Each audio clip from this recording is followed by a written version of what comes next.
फाल्गुन मास में लड्डू गोपाल जी का करें अभिषेक। आज आपको इस वीडियो के माध्यम से फाल्गुन के महीने में या किसी भी दिन लड्डू गोपाल जी का अभिषेक किस विधि से, किस मंत्र से करना चाहिए, ये संपूर्ण जानकारी हम आपको इस वीडियो में देंगे। वीडियो अंत तक जरूर देखें। इस मास में फाल्गुन के महीने में लड्डू गोपाल का अभिषेक करने से व्यक्ति की सभी परेशानियां दूर हो जाती हैं।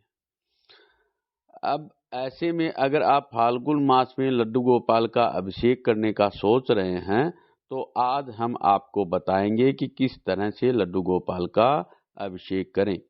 आप इस विधि से लड्डू गोपाल का अभिषेक करेंगे तो आपके जीवन में और भी ज़्यादा लाभ मिलेगा। आप भगवान के और भी निकट पहुँचेंगे। आप भगवान से आपका संबंध और भी अच्छा रहेगा, क्योंकि भक्त और भगवान का संबंध दूध और जल की तरह से है। दूध और जल मिलाने के बाद जैसे एक रूप हो जाता है, इसी तरह भक्त और भगवान का संबंध भी बताया है। आइए आज आपको लड्डू गोपाल जी का अभिषेक करने का फाल्गुन मास में क्या विधि है, कौन सा मंत्र है, ये सभी जानकारी हम आपको इस वीडियो में देंगे।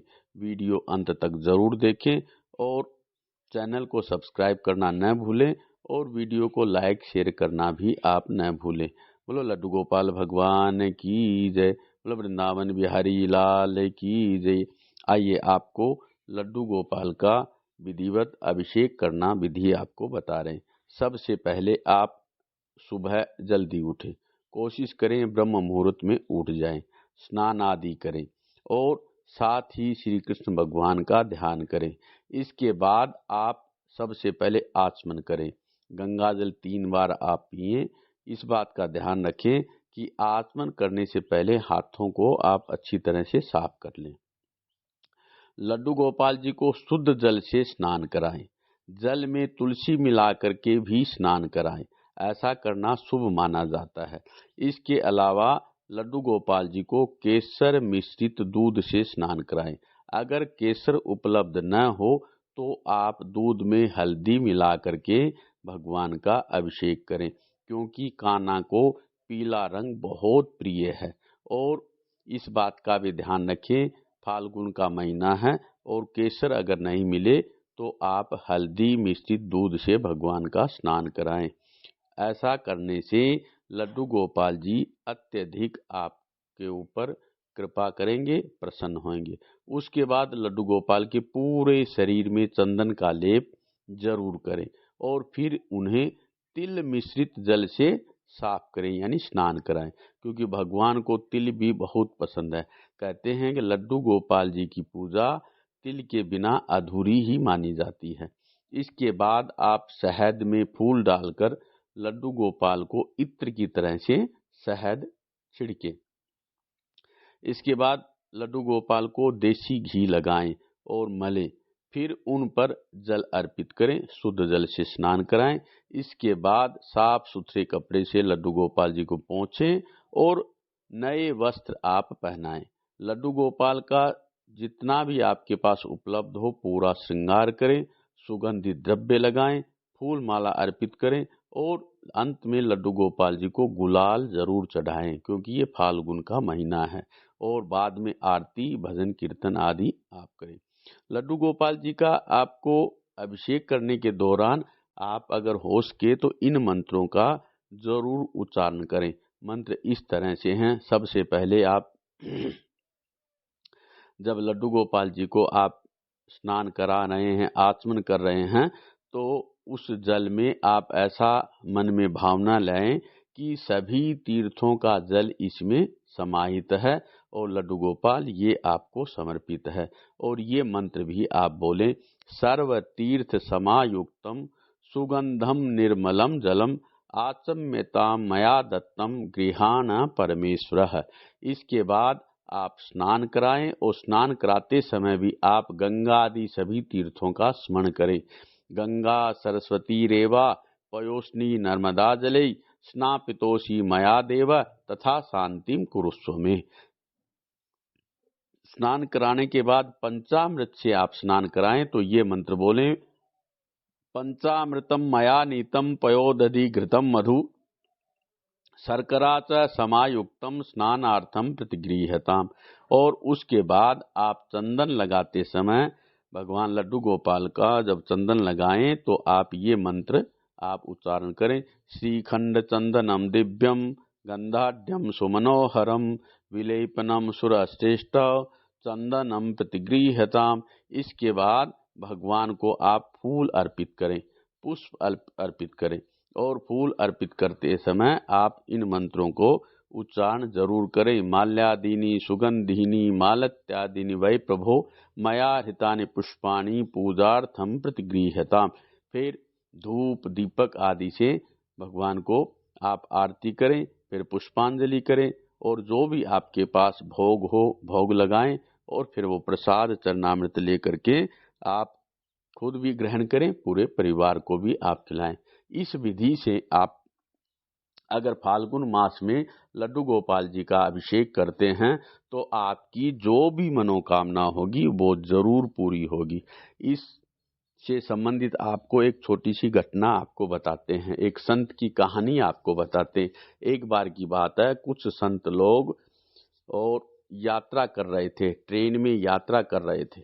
यात्रा के दौरान एक संत लड्डू गोपाल जी को हमेशा अपने साथ में रखते थे। तो जब यात्रा हो रही तो बाकी संत बातों बातों में एक दूसरे में इतने मग्न हो गए कि उनका जब स्टेशन आया तो वो थैला जिसमें लड्डू गोपाल जी विराजमान थे वो ट्रेन में ही छूट गया और सभी संत उतर गए। तो जिन संत का वो लड्डू गोपाल सेवा शुश्रूषा करते थे वो थैला रह गया, वो संत बहुत उदास हुए। बाकी संतों ने कहा कोई बात नहीं, आपको और बढ़िया लड्डू गोपाल जी का विग्रह आपको दे देंगे, दूसरे लड्डू गोपाल जी आपको ला देंगे, आप फिक्र न करें। और वो संत जिद पे अड़े रहे कि नहीं, मुझे तो मेरे वही लड्डू गोपाल चाहिए, वही लड्डू गोपाल चाहिए। इस तरह से करते करते और शाम हो गई। अंत में उन्होंने खाना पीना सब कुछ त्याग दिया और इसी जिद पे रहे कि मुझे तो मेरे वही लड्डू गोपाल चाहिए। तब उन सभी संतों ने निर्णय लिया कि चलो स्टेशन पे चलते हैं और जा करके पता करते हैं। जब स्टेशन पे वो आए तो स्टेशन मास्टर से मिले और स्टेशन का जो भी स्टाफ था उनसे बात किए। तो उन्होंने बताया कि मेरा एक थैला था और उसमें मेरे भगवान थे लड्डू गोपाल, वो ट्रेन में छूट गई। अब वो ट्रेन कहाँ पहुंची है आप जरा पता करो, और अगर वो थैला कहीं मिल जाए तो उसको लाने की कोई व्यवस्था करो। वो स्टेशन मास्टर उनको आश्चर्यचकित संत को देखने लगे और बोले कि आप ये बताइए आप कौन सी ट्रेन से आए थे। तो उन्होंने वो ट्रेन नंबर आदि बताया कि इस ट्रेन से आया था, वहाँ से आया था और यहाँ पे उतरा था। तो वो स्टेशन मास्टर उन संतों के चरणों में गिर पड़े और उन्होंने कहा कि जब से पिछले 6-8 घंटे से ये ट्रेन यहीं खड़ी है, न तो इस ट्रेन में कोई गड़बड़ है, पूरे इंजीनियर लगा दिए, तमाम तरह का ताम झाम कर दिया, लेकिन ये ट्रेन टस से मस नहीं हो रही है।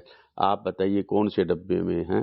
तो उस डब्बे में गए और उसमें जो के तो लड्डू गोपाल विराजमान थे और वो थैला उनको दिया। उसके बाद वो ट्रेन वहां से रवाना हुई। तो ये सब कहानी बताती हैं कि लड्डू गोपाल जी का जो भाव जो संबंध है वो एक पारिवारिक संबंध हो जाता है। एक परिवार की तरह से लोग एक अपना सदस्य, अपने घर के सदस्य की तरह से, भगवान के प्रति श्रद्धा विश्वास वो तो अटूट है ही है, लेकिन एक सदस्य की तरह से जहाँ भी जाते हैं लड्डू गोपाल जी को साथ लेकर जाते हैं। और ये परंपरा भी है और इसी तरीके से लड्डू गोपाल जी का पूजा अर्चना वंदना करने का विधान भी है। तो भक्त और भगवान का ये जो संबंध है ये दूध और पानी जैसा है, यानी दूध और पानी जैसे एक रूप हो जाते हैं, इस तरह से एक रूप है। तो आप भी इस फाल्गुन मास में लड्डू गोपाल जी को बताए हुए इस विधान से पूर्ण रूप से अभिषेक कीजिए, अर्चन बंदन कीजिए और संकल्पित लेकर के आप ये कार्य कीजिए। जो भी आपके मन में संकल्प है, अगर आपको संतान की कामना है तो आप संतान की कामना से इस फाल्गुन मास में लड्डू गोपाल जी का विधिवत पूजन कीजिए। धन की कामना है तो धन की कामना लेकर के संकल्पित करके आप पूजा कीजिए। अगर आप आपको स्वास्थ्य या रोग या और भी कोई समस्या है तो उस समस्या का निराकरण के लिए आप लड्डू गोपाल जी का विधिवत ये पूजन अर्चन बंदन कीजिए। इससे घर में धन धान्य समृद्धि तो आएगी ही आएगी, साथ में लड्डू गोपाल जी के प्रति आपका प्रेम स्नेह श्रद्धा और भी प्रगाढ़ होगी और आप लड्डू गोपाल जी के नज़दीक होंगे और आप ऐसा महसूस करेंगे कि लड्डू गोपाल जी की जो ताकत एनर्जी, जो लड्डू गोपाल जी की कृपा वो हमेशा हमेशा मेरे साथ है, मेरे घर में है, विराजमान है, ऐसा महसूस करेंगे।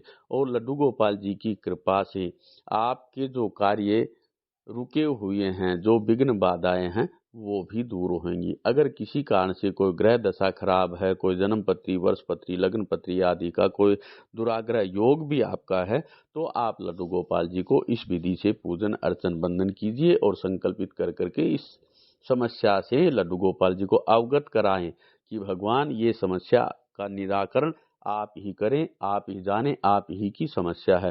तो जरूर इस फाल्गुन मास में आपके द्वारा की हुई पूजा अर्चना वंदना सफल होगी और लड्डू गोपाल की पूरी कृपा आपके परिवार पे, आप पे बनी रहेगी। साथ में दूसरा, इस फाल्गुन मास में होली का पर्व भी है, वो धूमधाम से मनाएं। और फाल्गुन मास में हो सके तो वृंदावन जाना सबका संभव नहीं है, अपने घर को ही वृंदावन अपने घर को ही वृंदावन मान करके पूजा अर्चना वंदना उत्सव नाना तरह के आप आयोजन करें। पूरा परिवार मिलजुल करके फाल्गुन मास में पूरे उत्सव के साथ, पूरे उमंग के साथ, पूरी खुशी के साथ, पूरे उत्साह के साथ में आप इस त्योहार को, इस महीने को मनाएं। और इस महीने में सारे जो भी त्योहार हैं वो अपने घर में, वृंदावन जाना अगर संभव ना हो तो घर को ही वृंदावन की तरह से और कान्हा को अपने घर का सदस्य की तरह से और भगवान को अपने घर में विराजमान आप रखते ही हैं और विधिवत पूजा अर्चना वंदना करें। इससे सभी मनोकामना आपकी निश्चित पूरी होंगी, आपके किए हुए सारे कार्य सफल होंगे। आपके घर में जितने भी कोई बाधा दोष, कोई भी इस तरह का दुराग्रह आपके ऊपर हो गया है, कोई बुरे ग्रह की चाल आपके ऊपर है या किसी शत्रु ने आपके ऊपर कुछ ऐसा कर दिया है, लड्डू गोपाल जी की कृपा से वो सब कार्य आपके निर्विघ्न, वो सारे कार्य आपके दूर होंगे और अच्छे अच्छे काम आपके बनेंगे। आपके लिए ये होली का पर्व, ये फाल्गुन महीना बहुत लाभदायक रहे, शुभ रहे, इसी कामना के साथ में नमस्कार। मिलते हैं पुनः अगले किसी वीडियो के साथ में। पूजा अर्चना वंदना ज्योतिष और तंत्र मंत्र आदि की जानकारी आपको समय समय पे हम देते रहेंगे। विशेष जानकारी के लिए दिए हुए नंबर पे आप व्हाट्सअप कर सकते हैं। चैनल को लाइक सब्सक्राइब और वीडियो को शेयर करना न भूलें। धन्यवाद, नमस्कार।